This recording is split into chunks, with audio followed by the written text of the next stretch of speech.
안녕하세요, 엔돌슨입니다. 제가 지금 아이폰 4에다가 지금 iOS 7 베타 3까지 업그레이드를 시켜 두었는데요. 지금 iOS 7이 지금 베타 버전으로 개발자 버전을 지금 먼저 배포가 되어 있고요. 정식 버전은 아마 이번 가을에 애플에서 정식으로 배포를 할 예정으로 알고 있습니다. 제가 베타를 올리면서 이제 사용을 미리 해봤는데요. 1부터 2, 3까지 지금 사용을 하고 있고요. 지금 베타로 계속 지금 아이폰을 지금 사용 중입니다. 네, 제가 사용하면서 느낀 iOS 7의 특징하고 기능에 대해서 몇 가지를 정리를 하였는데요. 이 기능에 대해서 몇 가지 미리 설명을 해드리려고 합니다.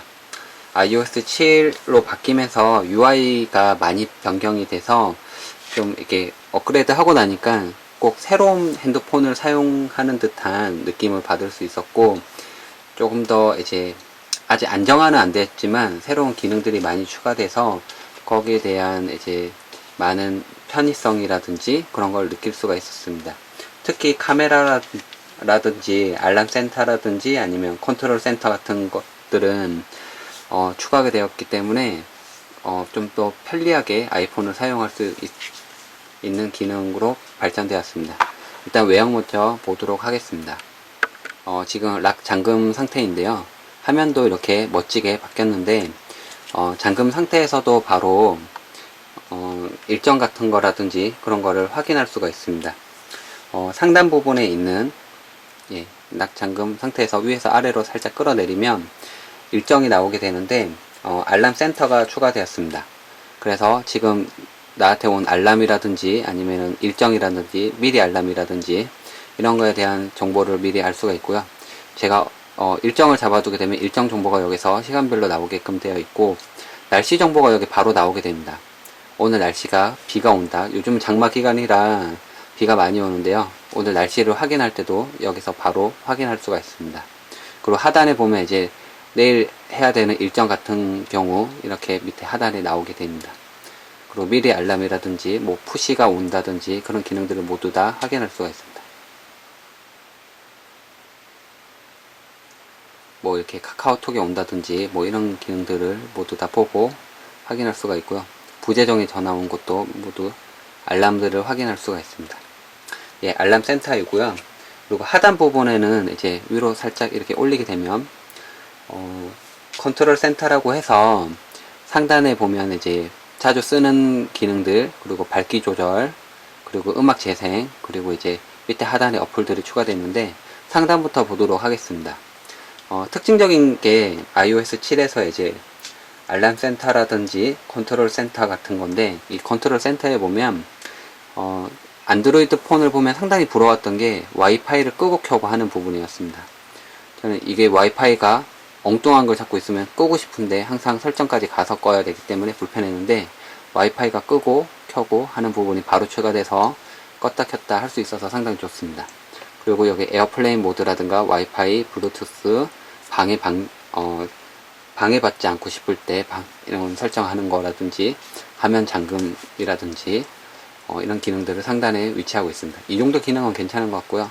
밝기 조절도 여기서 바로 할 수 있어서 편리할 것 같습니다. 음악도 자주 쓰니까 이런 거는 괜찮을 것 같습니다. 그리고 네, 다시 보여드리죠. 이거는 비상등인데 후레쉬가 나오게끔 앱을 깔지 않아도 이렇게 사용할 수 있습니다. 비상 손등 등으로 사용할 수 있고요. 이거는 시계입니다. 시계가 리얼타임으로 바뀌었죠. 아이콘도 시계를 누르게 되면 시계 앱이 바로 실행되고요. 이건 계산기입니다. 그리고 이건 카메라 앱을 실행할 수 있게끔 되어 있습니다. 근데 계산기는 필요 없을 것 같은데 계산기가 하단에 추가됐네요. 이 앱들은 4가지는 변경이 불가능하고요. 모양은 이제 베타2에서 3로 넘어오면서 모양이 조금씩 바뀌었는데, 이 앱도 바꿀 수 있다면, 뭐 자기 원하는 앱을 여기다 넣어둘 수 있다면 상당히 좋을 것 같은데 그렇게는 아직 안 되어 있습니다. 예, 이렇게 알람 센터에 대해서 알아보았고요. 예, 사파리에서 변화된 모습을 볼 수 있는데, 제가 지금 아이폰 4에서 지금 실행시키고 있다는 점을 감안해서 반응 속도가 좀 느리다는 거를 좀 감안해서 보시면 될 것 같습니다. 지금 안정화도 안 되었기 때문에, 하지만 베타2보다는 3가 상당히 안정화돼서 좀 빠른 속도를 보여주고 있습니다. 2에서는 솔직히 전화하기도 버벅거려서 전화도 막 어플이 꺼지고 전화기도 꺼져서 불편했는데 3로 넘어오면서 좀 안정화가 되었네요. 사파리는 어쨌든 기능이 추가된 게 보시면 뉴 탭 뷰어라고 해서 이게 쉽게 미리 볼 수가 있습니다. 이렇게 내가 어떤 페이지 탭으로 이동할지 탭들을 미리 보게 쉽게 이렇게 되어 있는데요. 이 중에서 내가 필요 없다고 생각되는 거는 이렇게 끌어다가 옆으로 넘기면 삭제가 되게끔 되어 있습니다. 그리고 내가 이걸 봐야 돼 라고 하면 누르게 되면 그 페이지로 미리 본 페이지로 이동하게 됩니다. 사파리에서는 솔직히 이런 기능들이 추가됐고, 보다가 내가 공유를 하고 싶을 때 하단 버튼을 눌러서 반응 속도가 좀 느린데 눌러서 문자라든지 메일이라든지 트위터, 페이스북으로 바로 공유를 할 수 있습니다. 그리고 제가 글을 아무거나 하나 눌러보죠. 분명히 뉴스를 보다 보면 이전으로 가야 될 사항이 있습니다. 사파리에서 이전으로 갈 때는 끝에서 이렇게 넘기게 되면 이전으로 넘어가게 됩니다. 이렇게 넘기면 앞으로 가죠. 뒤로 가고 앞으로 가고. 이 기능은 뉴스 볼 때 상당히 편리하게 사용할 수 있습니다. 뉴스를 볼 때 앞뒤로 왔다 갔다 하면서 뉴스를 보게 되는데 이럴 때는 상당히 유용하게 사파리에서 사용할 수 있는 기능인 것 같습니다. iOS 지금 7 베타 3까지 올라왔는데 아이폰 4에다가 만약에 베타를 했을 경우에는 어느 정도 반응 속도인지 보여드리도록 하겠습니다. 뭐 이렇게 전화 쓰거나 뭐 이런 거는 문제가 없고요. 그리고 뭐 앱을 실행을 한번 해보죠. 뭐 이렇게 실행이 됩니다. 반응 속도가 상당히 빠른 건 아니라고 볼 수가 있고요. 이렇게 실행하면 이렇게 실행이 되고요.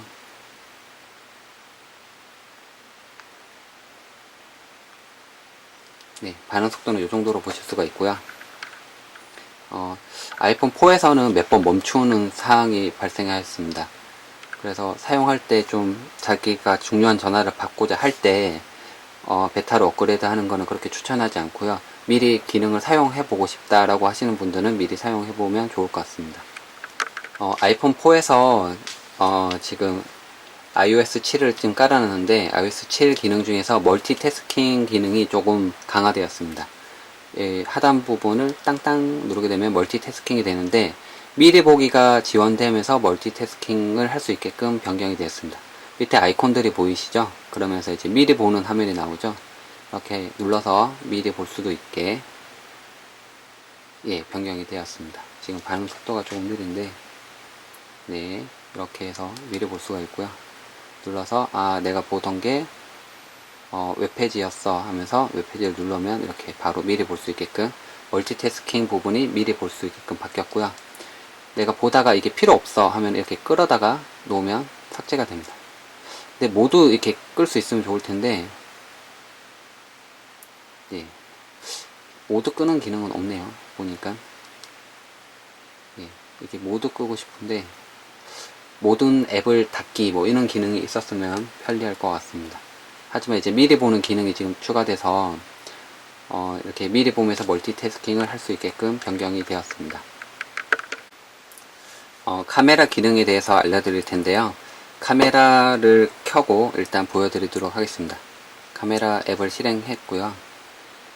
카메라 앱에서 조금 달라진 기능은 이제 버튼을 눌러서 하는 게 아니라 옆으로 이렇게 넘겨서 비디오, 옆으로 넘기면 또 사진, 또 옆에 넘기면 정사각형, 그리고 또 아이폰 4에서는 없는데 4S나 5에서는 파노라마가 보이게 됩니다. 옆으로 넘기면 파노라마가 보이게 되고요. 지금 아이폰 4에서는 파노라마 기능이 없고요. 이렇게 넘겨서 사진 촬영할 수 있습니다. HDR로 해서 사진 촬영 한번 해보죠. 사진 앱을 이렇게 촬영을 해서 가운데 버튼을 누르게 되면 촬영이 되고요. iOS 7에서부터 이제 필터 기능이 지원됐는데 사진을 촬영할 때 라이브로 보여주는 갤럭시 S4처럼 이렇게 보여주는 기능은 없고요. 사진 촬영 후에 사진을 눌러서 바로 편집을 할 수 있습니다. 편집을 눌러주고요. 이 사진을 이제 고화질로 바꾸고 그리고 이제 가운데 버튼을 눌러서 하단에 있는 필터를 반영을 할 수가 있게끔 되어 있습니다. 필터 중에서 좀 예쁘다고 생각되는 필터를 누르면 이제 바로 보이게 됩니다. 이게 앱하고 동일하게 동작을 하고요. 아, 이게 좀 멋있다라고 생각되면 바로 적용 버튼을 눌러주면 사진에 적용돼서 저장하게 됩니다. 네, 저장이 됐죠. 사진을 찍고 바로 편집을 해서 필터를 반영할 수 있게끔 앱이 변경되었습니다. 그리고 이 사진들은 카메라 지금 롤에 있는데 사진들을 바로 일단 보도록 하죠. 사진들을 바로 페이스북이나 올릴 수 있게끔 쉽게 변경이 됐습니다. 예. 예, 이렇게 여러 장의 사진을 이렇게 선택을 해서 네, 다음을 눌러서 페이스북이나 메일이나 이런 식으로 바로 갤러리에서 사진 앱에서 바로 페이스북이나 문자, 메일 등으로 여러 사진들을 동시에 보내거나 할 수 있게끔 변경되었습니다. 네, 간단하게 이렇게 카메라 앱에 대해서 알아보았고요. 지금 문자를 지금 보고 있는데요. 문자를 보면 문자가 보는 게 이제 심플하게 바뀌었습니다. 서로 문자를 주고 받은 게 이렇게 보여지게 되는데 심플하게 바뀌었는데 언제 보냈는지 알 수가 없습니다. 그럴 때는 옆으로 살짝 이렇게 넘겨주면, 옆으로 이렇게 당겨주면 언제 보냈는지 시간이 나오게끔 되어 있습니다. 오후 12시 29분에 보냈다, 뭐 이렇게 나오죠. 그리고 스팸 문자를 차단할 수 있는 기능이 이제 통신사 앱으로 하지 않아도 아이폰에서 할 수 있게끔 변경이 됐는데, 지금 이 문자가 지금 저는 이제 스팸이라고 생각되고 계속 안 왔으면 좋겠습니다. 차단했으면 좋겠는데, 그럼 어떻게 하냐? 연락처를 눌러놓고 이 정보를 눌러줍니다. I 표시로 되어 있는 걸 눌러주고, 네, 눌러주게 되면 이 전화번호에 대한 정보가 나오죠. 전화번호를 등록할 수도 있고 뭐 기존 연락처에 추가할 수도 있는데, 하단 부분에 보면 발신자 차단이라고 있습니다. 차단을 눌러주게 되면 연락처를 차단할 수 있습니다. 예, 원래는 아이폰에서는 통신사 앱을 통해서 이렇게 차단을 했었는데, 이렇게 차단을 할 수 있기 때문에 나중에 전화 오거나 문자 오는 거를 방지할 수가 있습니다. 그리고 지금 폴더 무제한 기능이 추가됐는데요. 지금 사진 앱을 지금 폴더로 지금 구성을 해놨는데요. 제가 여기다가 더 넣고 싶지만 넣을 수가 없었습니다, 전에는. 근데 계속 넣게 되면 페이징이, 여기 이 페이지처럼 페이징이 되면서 폴더 안에 계속 들어가게끔 됩니다. 지금 사진 앱을 한번 실행시켜보죠. 사진 폴더를 이렇게 열게 되면 이렇게 보이시죠? 멋지게 이렇게 열립니다. 애니메이션 기능이 이렇게 추가가 됐고요. 그리고 제가 지금 앱을 여러 개 넣어놨는데, 지금 3 곱하기 3 정도의 앱이 지금 들어가 있는데, 더 넣게 되면 이렇게 페이징이 되면서 옆으로 늘어나게 됩니다. 예, 그래서 계속적으로 더 추가를 할 수 있게끔 변경이 되었습니다. 예, 폴더 관리를 할 때 전 화면에다가 첫 페이지에다만 모두 폴더로 구성하시는 분들이 있는데, 그렇게 되면 폴더가 너무 많아지는데 앱들을 계속 추가해서 페이징을 할 수 있기 때문에 폴더 관리가 더 쉽지 않을까 생각이 됩니다. 그리고 키보드 부분에서 천지인 부분이 추가됐는데, 이 부분을 보여드리도록 하겠습니다. 설정에서 일반에, 그리고 쭉 내려다 보면 키보드가 있습니다. 키보드, 그리고 보시면 이제 키보드를 눌러주시면 여기 한국어, 그러면 이제 10키라고 되어 있습니다. 표준도 있고 10키도 있습니다. 10키를 눌러주게 되면 이제 천지인이 되는데요. 간단하게 한번 보여드리도록 하겠습니다. 살짝 끌어내리면, 네, 검색이 이게 나오게 됩니다. 키보드 자판은 천지인으로 바뀌어 있죠. 옛날에는 천지인을 잘 썼는데 전 커티만 쓰다 보니까 못 쓰겠네요. 어쨌든 천지인 자판이 추가돼서 천지인을 자주 사용하시는 분이라면 이걸로 쉽게 찾을 수 있습니다. 그리고 아까 잠깐 보여드렸던 밑으로 살짝 끌어내리면 검색 부분이 바로 보이게 되는데, 이전에는 첫 페이지로 가서 넘기게 되면 검색이 보였는데, 어느 페이지나 상관없이 검색이 필요하다, 내가 뭐 메일을 찾든 아니면 앱 이름을 찾든 할 때 살짝 내려주게 되면 바로 검색 부분이 나오게 됩니다. 예, 이런 부분은 상당히 편리해졌다고 생각이 됩니다. 이번에 알아볼 거는 일정 관리를 할 때 달력 앱을 자주 사용하게 되는데, 이 달력 앱이 불편해졌다는 것을 좀 알려드리려고 합니다.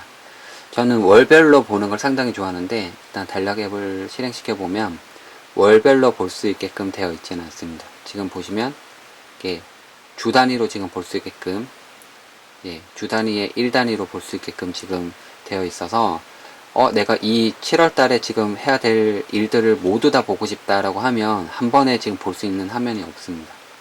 페이지를 넘겨가면서 목록을 검사를 해야 되기 때문에 달력 부분은 조금 불편해진 게 아닌가 이런 생각이 듭니다. 지금 사진 앱을 실행시켜 놨는데요. 원래 위치 정보는 보여주게끔 되어 있었는데 이게 조금 더 상세하게 된 것 같습니다. 모음 뒤로 눌러보면 지금 기간 단위로도 지금 보이게 되는데 지금 위치 정보별로 보이게 되어 있습니다. 서울특별시, 경기도, 및 서울이라고 되어 있고, 쭉 내리다 보면 예를 들어서 위치별로 대한민국, 인천공항 이런 식으로 위치별로 볼 수 있게끔 지금 편집이 되어 있습니다. 사진 앱이 이렇게 조금 변화되어 있고, 폴더별로 또 볼 수 있게끔, 이거는 원래 지원했던 기능인데 조금 더 상세하게 볼 수 있게끔 변경이 된 것 같습니다.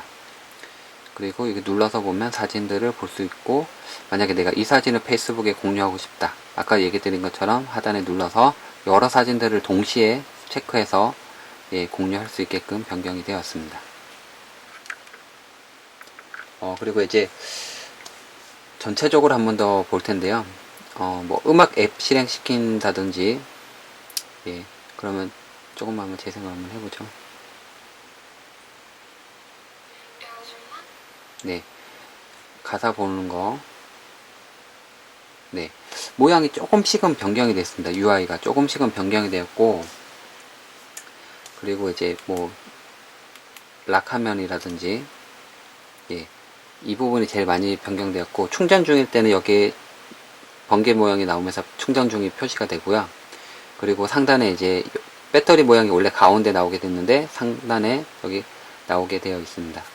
이 부분은 제가 홈페이지에다가 남겨놨으니까 참고를 하시면 되고, UI적으로 약간 좀 윈도우 8 아니면은 코어 UI를 조금 모방한 게 아닌가, 모방은 안 했겠지만 좀 비슷하다는 생각이 많이 듭니다. 약간 입체감을 빼서 그런지 플랫한 모양이 윈도우 8을 좀 닮은 것 같습니다. 그리고 대신에 이제 깔끔한 느낌을 많이 받을 수 있었고, 기존의 아이폰을 사용했던 사용자라면 느끼시겠지만 새로운 폰이 아닌가 할 정도로 UI가 많이 변경이 되었습니다. 아무래도 이제 제가 이름은 까먹었는데 아이폰을 초기에 디자인했던 개발자가 새로 이제 디자인을 했기 때문에 아마 그런 느낌인 것 같습니다. 처음부터 새로 만든다는 그런 느낌으로 아마 만들었지 않았나 생각이 됩니다. 그리고 지금 사용을 해보니까 뭐 은행 어플도 다 되고 잘 됩니다. 잘 된다는 거는 어느 정도 된다는 얘기인 거고요. 아직 베타라서 불안한 부분이 있는데, 불안한 부분은 예를 들어서 버스 앱을 자주 사용을 하는데 초기에 앱이 다운로드 받게끔 되어 있는데 실행을 하게 되면 초기 10메가를 못 받아서 내려받기 누르게 되면 어플이 뻗어버립니다. 이렇게 실행 안 되는 앱들이 가끔씩 있습니다. 모든 게 다 지원되는 게 아니고 카톡이나 카카오 스토리, 게임 뭐 이런 거 다 되고요.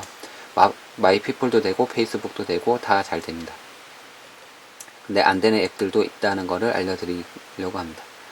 그리고 저는 제일 좋았던 게 뭐냐면 여기 알람센터에서 바로 날씨 확인하고 일정 확인하고 미리 알람 같은 거 설정할 수 있어서 이게 제일 좋았고, 컨트롤 센터, 이 컨트롤 센터를 통해서 뭐 솔직히 딱히 쓸 일은 없긴 한데 와이파이 끄고 켜고 정도만 쓰고 뭐 비상등 정도만 쓸 테지만 이 기능이 있기 때문에 설정까지 가지 않아도 모든 설정들을 할 수 있기 때문에 편리하다고 생각됩니다. 그리고 UI적으로 변경된 점, 이런 점이 새로운 핸드폰을 쓴 듯한 이런 느낌을 받아서 베타라는 거를 써보니까 상당히 좋아진 것 같습니다. 정식 버전에 나올 때 더 다른 기능들이 나올 텐데 실제로 아이폰 4에서는 확인 못하는 기능들이 몇 가지가 있어서 지금 말로만 설명을 드리면, 아이튠즈 라디오라든지 이런 건 실시간으로 라디오를 들을 수 있는 기능들이 추가되었다고 합니다. 그리고 운전자 모드에서 사용할 수 있고, 연락처에 뭐 사진을 넣는다든지 이런 부분도 세세하게 보시면 변경된 부분에 대해서 확인할 수가 있을 것 같습니다. 크게 보면 카메라라든지 컨트롤 센터, 알림 센터, 멀티태스킹, 사진 앱, 에어드로우라고 해서 아이폰에 있는 애플 제품들끼리 파일을 주고받는 기능들이 개선이 됐고요. 사파리는 아까 본 것처럼 유태 뷰어가 추가돼서 미리 보는 화면들이 추가됐습니다. 그리고 아이튠즈 라디오라든지 그리고 시리 기능도 많이 추가가 됐고, 미국에서 말이 많았던 게 아이폰을 잊어버리고 난 다음에 애플이 너무 잘 안 해주는 것 같다 해서 아이폰 찾는 기능이 추가가 되었다고 합니다. 예, 이런 기능들이 추가되었다니까 실제로 쓸 때 이제 조금 더 편리해졌다는 거는 일단은 맞고, 이제 조금 개인적인 불만은 달력이 월별로 볼 수 있는 게 왜 없는지 참 의문인 것 같습니다. 그리고 전화번호를 이제 통신사 앱에서 아니고 직접 차단할 수 있다는 거. 그리고 이제 뭐 바로 검색하는 기능도, 예, 반응 속도가 조금 이렇게 드릭 하지만 그래도 이제 쓸만할 정도이기 때문에, 예, 이런 기능도 쓸만한 것 같습니다. 일단 깔끔한 UI로 변경된 거에 대해서 iOS 7을 미리 사용해 보니까 좋았다는 것으로 결론을 내리도록 하겠습니다. 이상 iOS 7에 대해서 간단히 알아보았습니다.